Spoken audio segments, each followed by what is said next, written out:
Hi, everybody, it's Julie, and I wanted to share how to use the Halloween add on with the Tall House Box. Isn't that the cutest little haunted house? And I also have some tips I wanted to share with you. I want to refer you back to the original Tall House Box assembly video, and I'll have a link to that up here in the upper right corner that you should go check out so you'll understand why I made a template out of an old Tyvek envelope. So I've taken my windows and lined them all up exactly where I need them. Now, these are the interior cuts that are going to cut openings right into the sides of the box. And you can get one box out of a whole sheet of cardstock. You're just going to go ahead and anchor that template right over the top of the panels that you cut. And so you need two of these cardstock panels. And then I'm going to use some painter's tape to hold those in place, send them through my machine, and you'll see how my windows got cut exactly where they needed to be. And I can repeat this process over and over and over again and make a whole bunch of houses. Now I'm going to take the other panel that I also cut and line that up on my cutting mat with some painter's tape, but I'm positioning it this way so I can take the top pad and do some partial die cutting. I'm going to set that right over the top, right there at the edge there, and the pressure is going to be applied only over those two dies and not the rest of it. So that way, this side of the house is going to be the back, but then I also have windows that cut through the sides. Now I have the set for the Halloween add-on right here, and I've got a fun roof with scallop details and some shutters that go with the windows. We've got some wonky, fun Halloween kind of spooky windows for your house, and there's a catwalk, and there's a couple of different types of doors. So I'm just going to pick one type of window and door and go with that because I made my template that way. Now I've already pre-die cut all of those shapes, the exterior frame shapes, from some contrasting colors of cardstock, and I put them face down onto a Cricut Joy mat. This is going to be a sticky pad that holds those in place so I don't have to use my fingers and get glue all over my hands while I'm working. I just got to lift that up with my tweezers and position that where it goes over the corresponding door or corresponding window. And that way I get the whole peekaboo effect with my doors and windows. Now you could just glue these flush right onto the box without doing the interior cuts, but that peekaboo effect for me is just like, that's what gets me every time, that you can actually, see inside the windows. So now I'm going to go ahead and burnish that down, make sure that it's in place. Sometimes I use my tweezers to grab any excess glue. I'll just kind of squeegee it up and wipe off my tweezers onto a baby wipe I keep in a bowl there nearby so that I don't get all messy and goop and glue everywhere. I love that Bearly Arts glue. I love the fine tip nozzle. That is the best glue ever for gluing tiny pieces. And if you don't have some, you really need to get yourself some. I mean, truth, it is like the best glue ever. I don't know if I'll ever go back to any other kind of glue.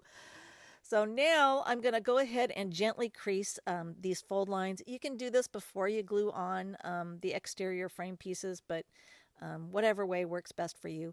And I'm not trying to crease them real hard at this point. I just want to get them gently folded there so I know exactly where to put my double-sided sticky tape.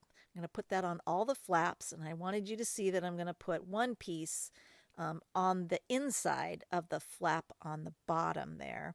And that's because I don't want it, I like it to fold back under the house instead of toward me when I'm looking at the front and the back of the house. I don't know why, I'm just kind of anal retentive that way.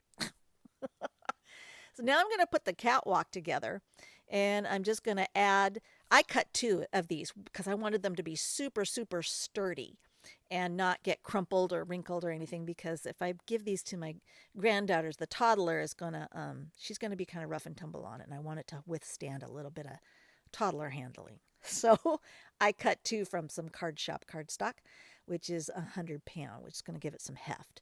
Now I'm going to assemble the sides of the box here first. And then once I have that in place, I can go ahead and flip it over. And then I'll bring the other two sides together. And I find this is the easiest way for me to get them square, nice and square.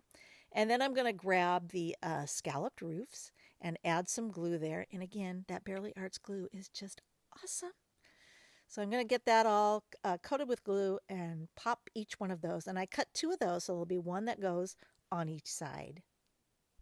Now, if you have time and patience, you could add some extra oomph to this by taking your tweezers and getting underneath each of those scallops and kind of curling them up for more dimension.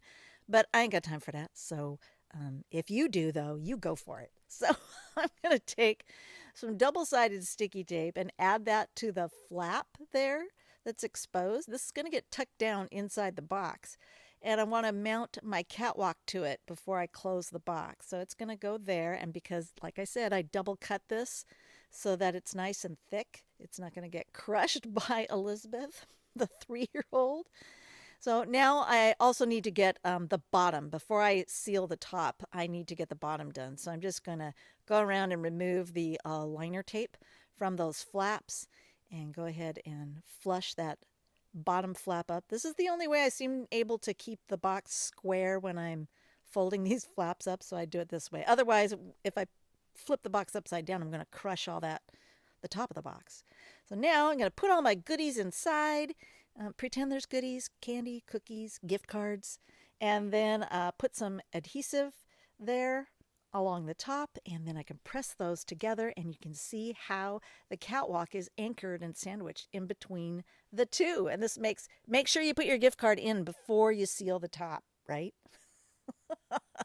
And I had forgotten to add the shutters, and I think these are such a fun touch. These shutters have little cuts in them so that if they stay intact, that's great. But sometimes some of those chads fell out, the detail chads. And I think it adds to the whole fun, spooky effect. So I don't worry about it if some of them fall out or if they all stay in. I think it makes them look even more dilapidated and more like a Halloween house. And I just love this. I think it is so charming and fun. So I hope you get a kick out of the Halloween add ons for the Tall House box. And thanks for watching.